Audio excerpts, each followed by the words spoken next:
What brought you here today? What was your path to getting to where you are today? Who do you work for today, starting off? I am working for GSA. I do work for GSA in their Office of Strategic Innovation, which is a new office that they're setting up. And it's fascinating work. Being able to work not just with GSA, but across government because of the platform they provide, and even to some extent across levels of government.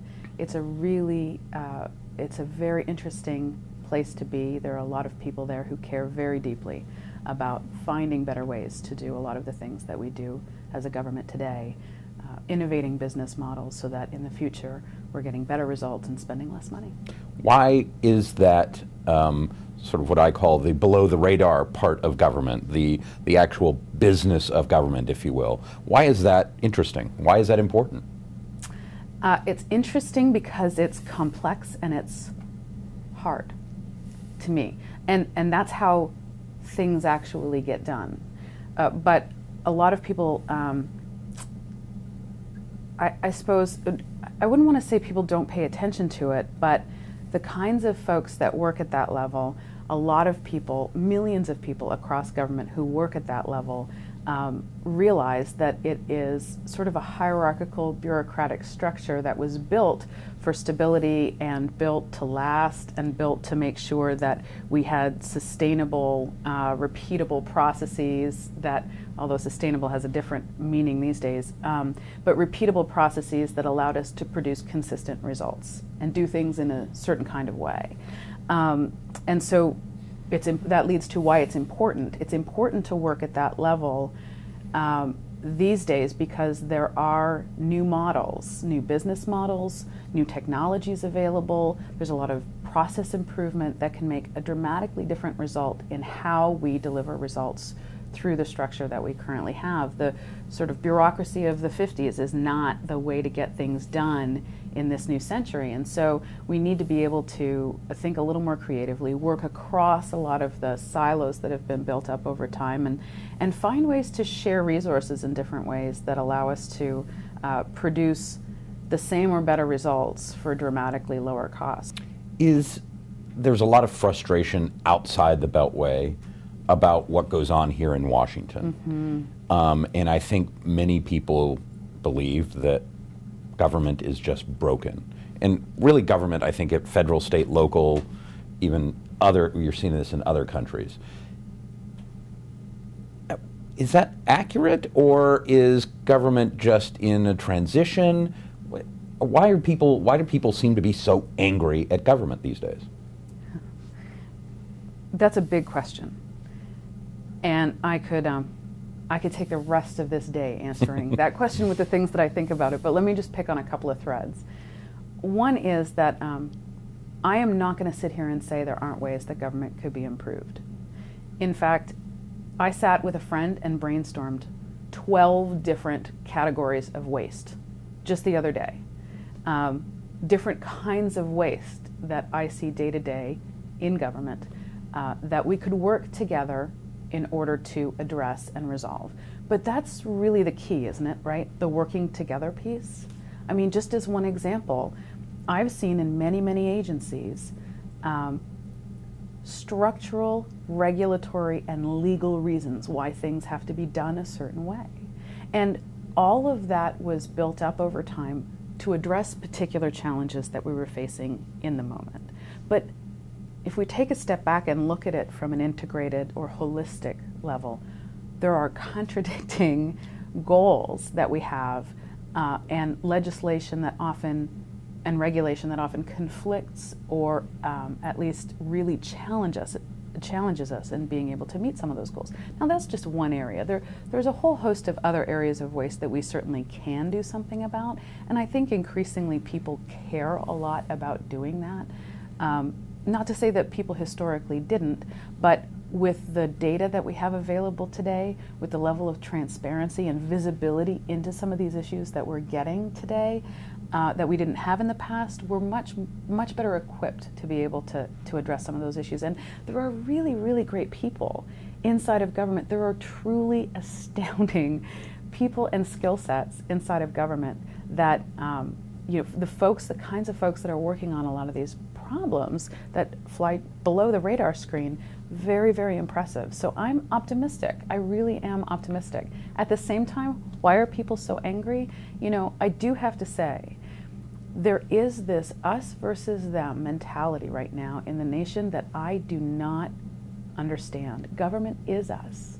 It is us. We get services every day, and the taxes we pay for important services. In government, absolutely, it is our duty. It's really our mission to make sure that those resources that are expended in the most responsible way possible, to the greatest possible effect, right?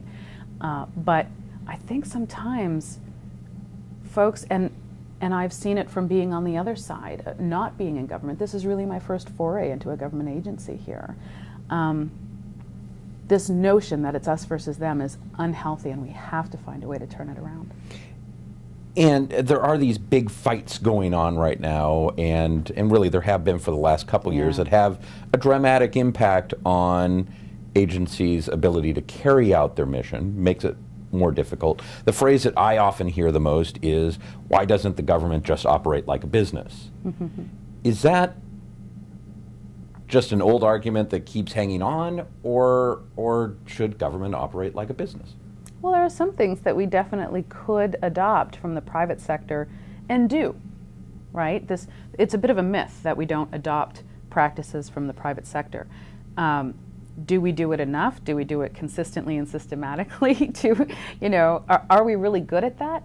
We could be a lot better. There are a lot of innovations that are developed in the private sector, and we don't have the capability of being out there and sensing enough to be able to bring those in-house and adopt them, or to be able to partner effectively around them. There is still very much we need to create it here kind of mentality. A lot of folks in government still think we're just fundamentally different and can't adopt some of these practices from the private sector. I am not one of those people. I just don't buy into that. I think you have to look at these things on a case-by-case basis. But realistically, it's hard, right? I mean, innovations often come from emerging firms, from small firms, and from widely distributed firms. That capability is a really challenging capability for us to build, and we need to be investing in building it. Of course, any new capability does require some level of investment, and right now we're in a pretty resource-constrained environment. But having said that, there are some things that government is responsible for doing that businesses just aren't. Although increasingly, I would say I see a lot of businesses taking a little bit of a different approach on this too. We are members of our communities, right? We care about social outcomes as much as we care about business outcomes and financial outcomes. There are important social, societal, community goals that we're responsible for delivering on. But a lot of those goals are almost difficult to quantify. It's not just a profit and loss statement. It's DHS protecting the ports. Well, how do you go about doing that? Right. You talk to 15 people and may hear 25 different solutions. Absolutely. How do you do that? It becomes a much more nuanced problem. Absolutely, and a great example of that comes from DHS. It's FEMA, right? How do you measure preparedness? We keep asking for FEMA to make sure that we're prepared for natural or other, man-made disasters. How do you measure the effectiveness of preventing something from happening when you really don't know at the end of the day what could have happened had you not taken those steps to become prepared? And so the ability for folks in government to tell the story of the work they're doing and why, what results it's really achieving, is more complex than ever, and it's all interconnected. In your career, you like to make things happen. Yes. Government tends to move slowly. They always talk about the glacial pace of change in government. Are you concerned at all that that's going to be frustrating? So first of all, I haven't really experienced that so far in my work with GSA. I've experienced some real agility. At the same time, I know that there is some of that, right? I know that there are folks in the organization who haven't yet internalized that case for change? Why is it important that I move from the way I do things today to the way that people say I need to do things in the future? To me, that's a communication issue and a change management issue. That resistance to change doesn't usually come from someone who's just being stubborn. These are people who care deeply about getting to results and about the mission of their organization. And if they're insisting on sticking to old ways of doing business, it's because I believe we haven't done a good enough job demonstrating to them the value of doing it in a new way. So, so as much as I have some level of concern about this, I also think it's within our power to affect that change.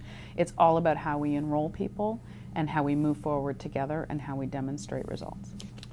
Two last questions, and then we'll wrap up. One is one of my least favorite phrases in this space, maybe anywhere, is "that's not the way we do business here," because it just saps all innovation out of a conversation. It says, "Don't think in new ways." Right.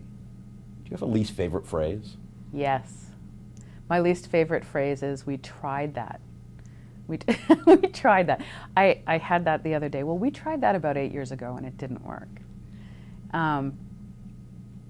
Yeah, nothing gets me more riled up than hearing that phrase. Is it possible for government to get over that? I With think so so. many people watching them and just waiting for everybody to make a mistake, Right. and then blame them for everything that they've done. Right, and let's be clear, there's a reason why government's risk averse. There are two big ones in my mind. First of all, it was built to be risk averse, right? The structure lends itself to solidity versus, you know, it's an environment in which we've always been supposed to be, my grammar's terrible today, we're supposed to be adopting things when they become mature technologies. We're not supposed to be, you know, according to the rules of the past, investing in all of these emerging technologies and innovative approaches. So there's a certain amount of structural risk aversion that's built in. But you know, you're right, everything's under a microscope, and employees have been held accountable in the past for things that they did for all of the right reasons. And so to me, the second piece to this is, you know, for all of those leaders out there, for all of those bosses out there, for all of those, you know, folks at really senior levels in an organization, and I am talking not just about bureaucrats, I'm talking about political people too. You know what, have your people's back. Don't be Rupert Murdoch and say, you know, it was my manager's fault. This is something you're asking your people to do, to step out and do things in a different way. They should fail sometimes. Just make sure they're failing fast, and as Martha Johnson likes to say, failing forward, right? That you're learning from this. So I cannot say strongly enough, if somebody screws up, have their back. They'll learn from it and they won't screw up the next time.